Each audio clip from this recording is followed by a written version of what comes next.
Hello, Commander. I'm Commander Felix Jefferson, and welcome back to the Radio Sidewinder Talk Show. As usual, I'm joined by... Hello, I'm Commander Stephen Atronach, and thank you for joining us at Radio Sidewinder Talk Show.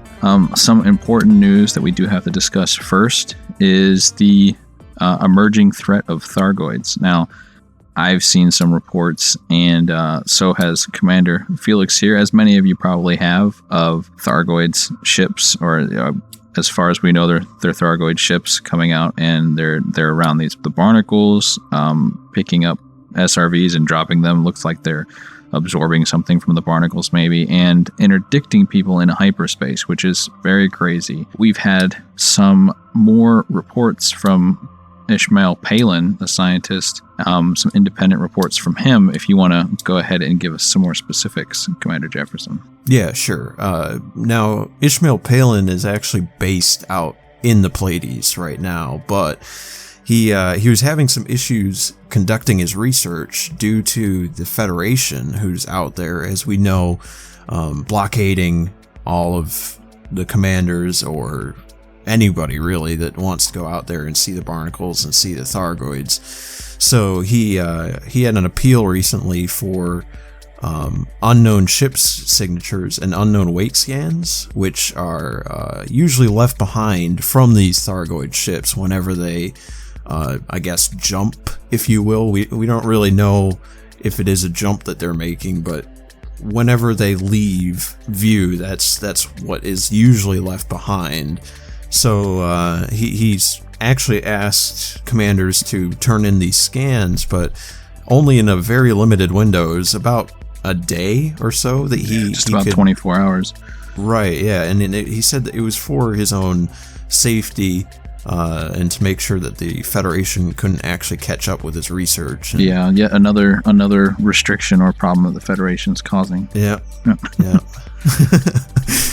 But luckily, though, it seems like the community does actually value this information, so they did actually provide quite a lot of scans. According to his official statement, it was over 20,000 tons. So, and that's a great thing, because luckily he got all the information he needed, but unluckily he found some interesting results by doing this research. And according to him, like I said, this is independent research. You can take it as you will, but there's actually a large amount of Thargoid ships coming to our bubble of civilization here as we speak.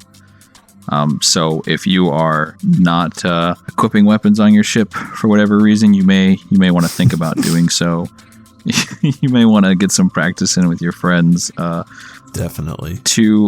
I mean, what can we really do, though? I mean, every time someone's entered an instance with these things, their ship's been shut down. Right. And you were interdicted yourself once, is that correct? Yeah, and yeah, same thing. The ship just shuts down. I mean, it does restart in a couple seconds, but I mean, by that time, you might be dead. We don't really know. We haven't seen any attacks. Well, at least we have seen the results of what we think are attacks, but no one seemed to have lived to tell the tale of what happens when they actually do attack someone. Yeah, we've seen a federal capital ship. They had lost one, and it was found just covered in some sort of green, glowing. It looks almost like a plasticide substance all over their ship. I mean, all of those ships were destroyed and disabled, including the capital ship. And something that can take on a capital ship, besides another capital ship, is definitely a force to be reckoned with. Yeah, most definitely. And the fact that it had much support. I mean, it had there were corvettes and anacondas all around that wreckage, and it's pretty crazy to think you could take them down so easily. Right. Yeah, and I mean, apparently there's also been a beacon that's been floating around in, I believe it was the HIP 1744 system. I may be wrong with that, but it was saying some pretty cryptic stuff about how they're here and seek shelter, and like server restart failed, and about the ships dying and all that. So something is definitely around the corner, and hopefully it's not anything bad, but it's kind of shaping up to be. Yeah, absolutely. I mean, And the thing is, we've been getting a lot of reports in just over time, scattered reports. And, it comes out of a lot of crackpot theories. You keep thinking, well, no, that maybe not be true. Maybe it's just someone looking for some attention or someone, trying to rustle things up. But, truth of the matter is the Federation has done a very good job of covering up what's been going on. And they've been trying to even keep the past silent. Like, there's so many mixed reports of what's happened in the past when Thargoids had interacted with the humans.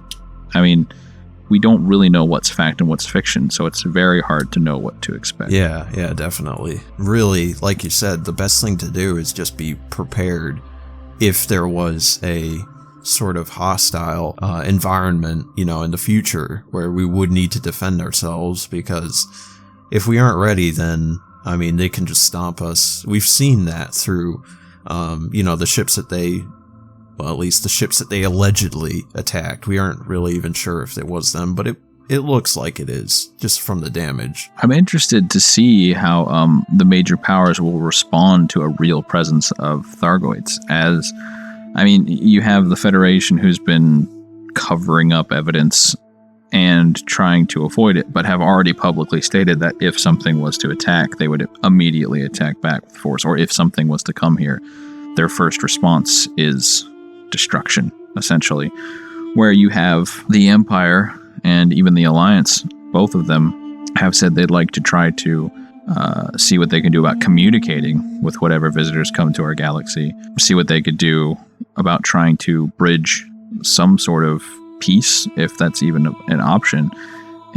But at the same time, they're not trying to cover it up. But the Empire already has a ready force, 13th Legion, just completely ready in case Thargoids come. So despite the fact that they're preaching peace, they do seem more prepared for an actual assault than the Federation is at the moment.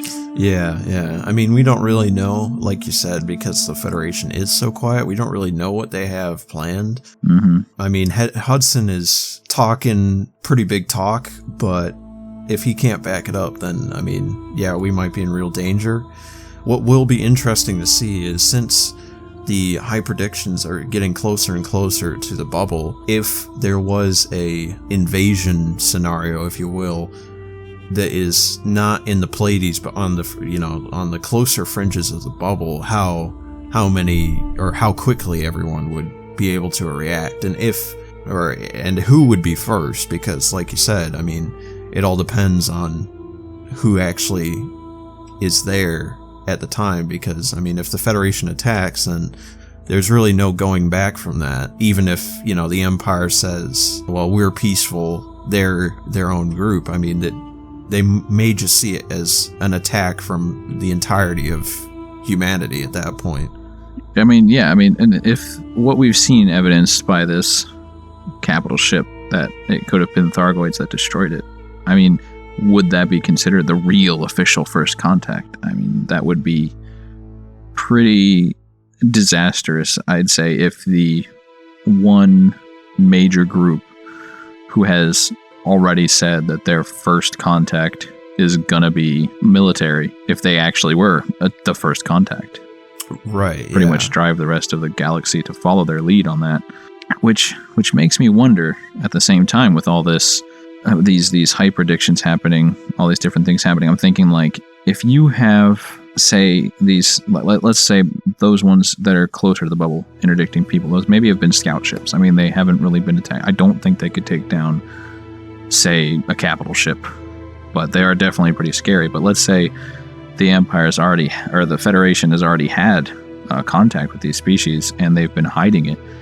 It does make me wonder if maybe they're predisposed to military action, so they were making sure that was the first response. Oh, yeah. In order to basically unite the rest of the galaxy behind them. Because at that point, you've got the Empire having to do what the Federation says. You've got, well, maybe not having to do what the Federation says, but not being able to go forward with their own plans. And the same thing for the Alliance. Right. The Alliance employed Halsey herself to lead some experts in trying to figure out what they can do, and now if they can't, if that's been ruined. Yeah, because at that point, Federation, Alliance, Empire side, if if anything big happens, they pretty much all have to team up in order to save ourselves, you know? I mean, if these reports and cryptic messages are true, then it would be a very big problem. Well, what are you going to do if it comes down to it? Well, I mean, if it comes down to it, then I'm going to have to try and defend, you know, Tago and the surrounding systems that we own, but hopefully it doesn't come to that. I mean, my Corvette is not ready in the slightest to even fight many commanders, let alone Thargoids. Yeah, I mean, I don't really like to, I do a lot of bounty hunting. I'll help a lot out in conflict zones with some of the smaller factions trying to gain a foothold. You know, if they pay me enough, I'll do the work. But I'm a little worried. I mean, I've got a high rebuy on that ship. It's expensive to maintain. I may even consider flying something less expensive for a little while until I've got sort of a baseline as to what the Thargoids are actually doing. Right, I mean, yeah. Because without that benchmark, we have no idea what we're facing. Yeah, I mean, I'm thinking even just stepping back, you know, I've got some extra change saved up, just getting into a Clipper, because that's still plenty combat capable, but it's a hell of a lot less expensive than my Anaconda. Yeah. And, you know, I could kind of get a baseline of what we'd be dealing with before deciding whether to take my Anaconda back out of storage or not. Yeah. And, you know, you could always fly yourself around in a drop brick. I could buy myself another drop brick, but I don't think I would get a drop brick again. I think I would go back with my assault ship. You know, I mean, maybe a lot of our viewers don't know this, but you have been helping some of us out on the Empire side. I'm sure you could slip yourself into a Clipper and they wouldn't mind. Actually, yeah, I think I have enough favors stored where I could probably at least get into a Clipper. I don't think they'd give me a cutter anytime soon yet, but they won't even give me a cutter. Yeah, I mean, there's definitely something to think about. I think it is about time to take a quick commercial break. And we'll be back right afterwards with some interesting reports about the Knights of Karma.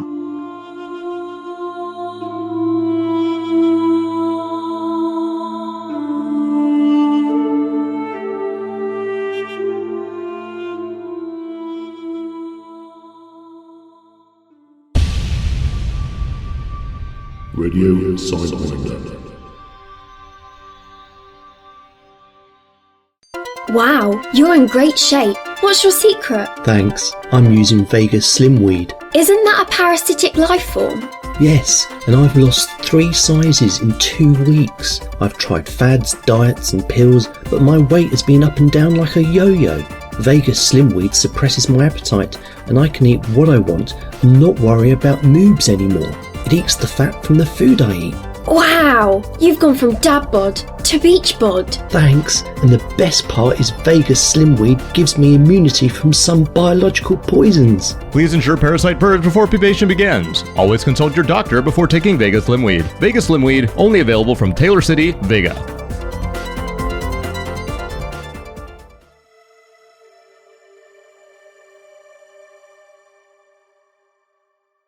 All right, welcome back to the Radio Sidewinder Talk Show. We'll continue right where we left off with the Knights of Karma. Yeah, they've just had their 1-year anniversary. Congratulations to them.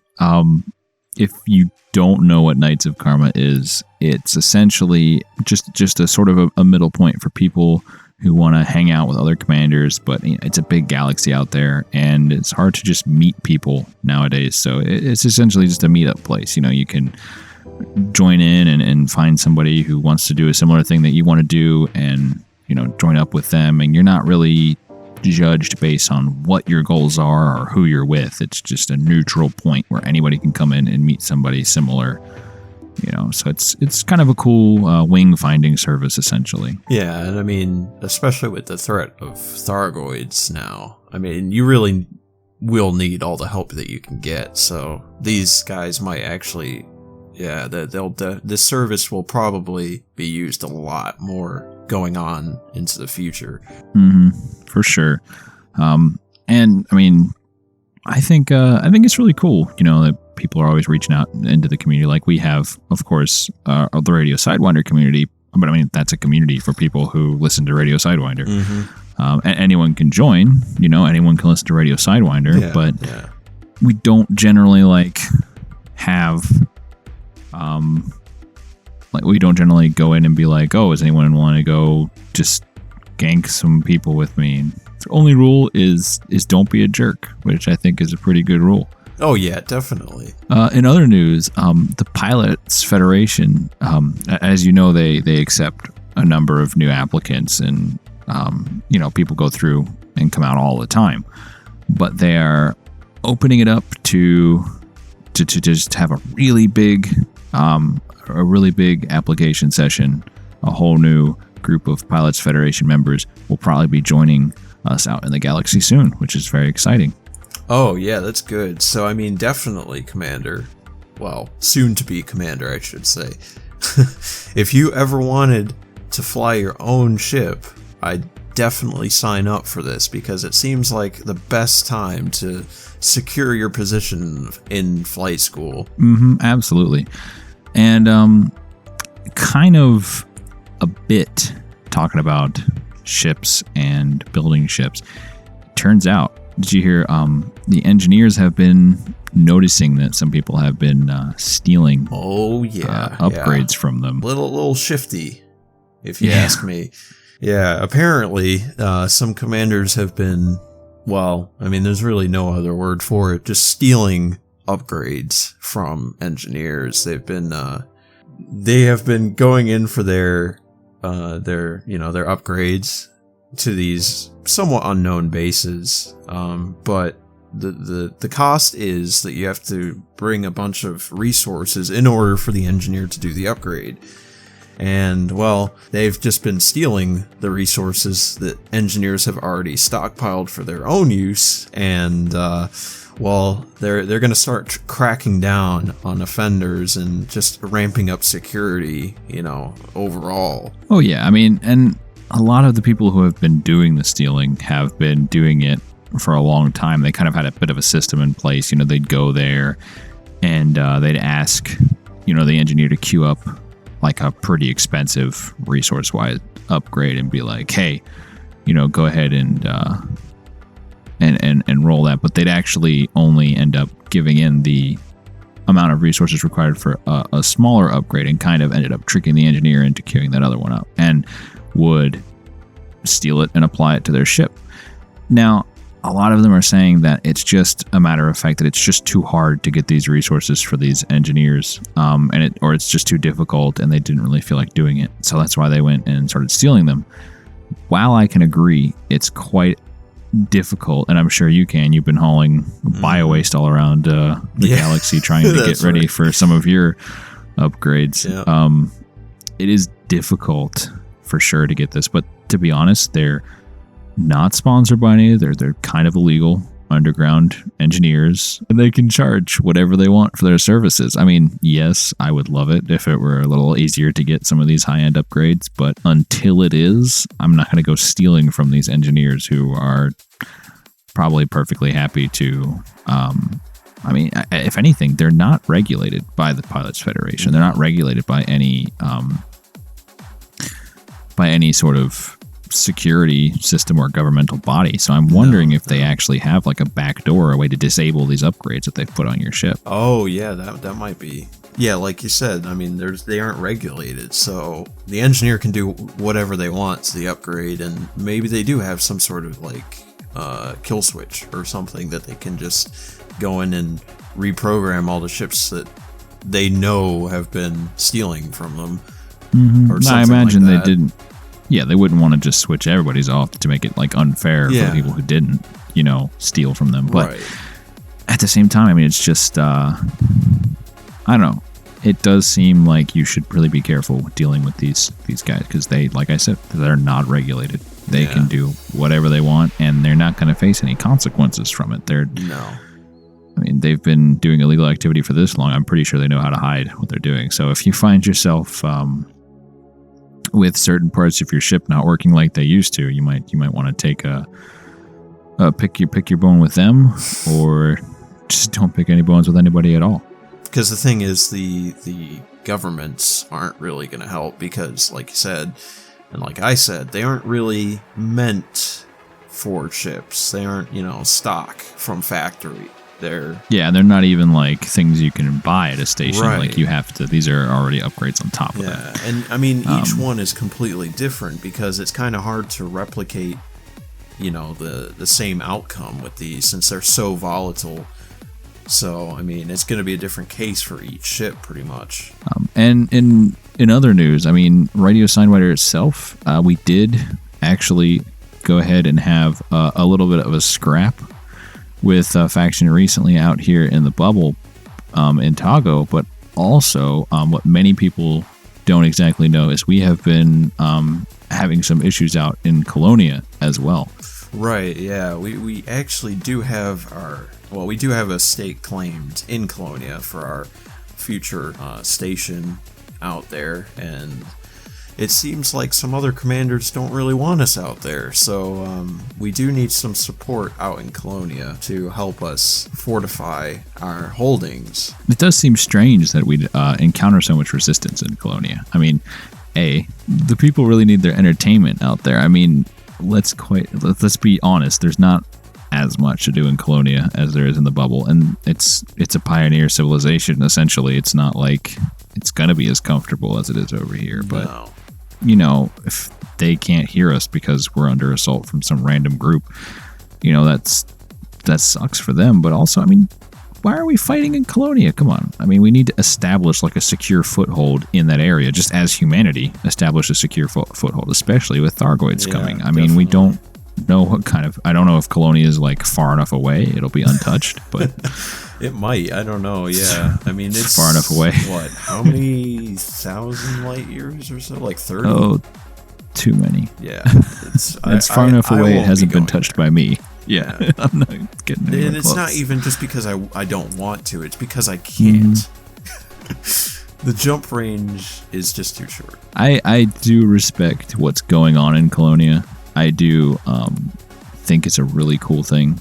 Yeah. But I don't have enough of a want to go out there right now. Well, and I mean, we're perfectly fine out here in the bubble. I mean, we have all of our recording equipment here.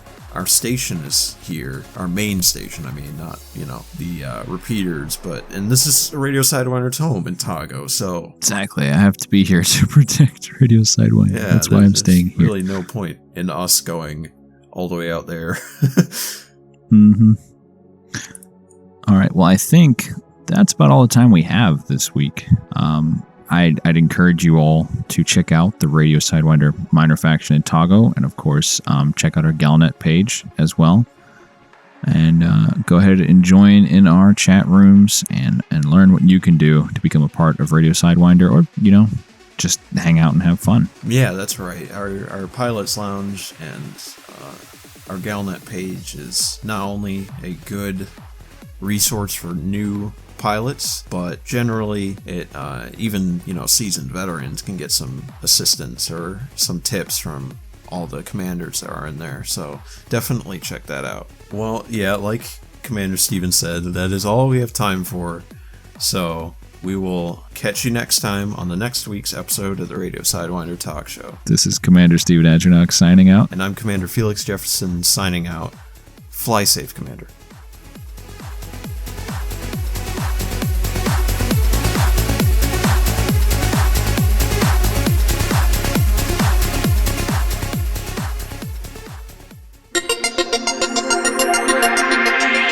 Radio Sidewinder.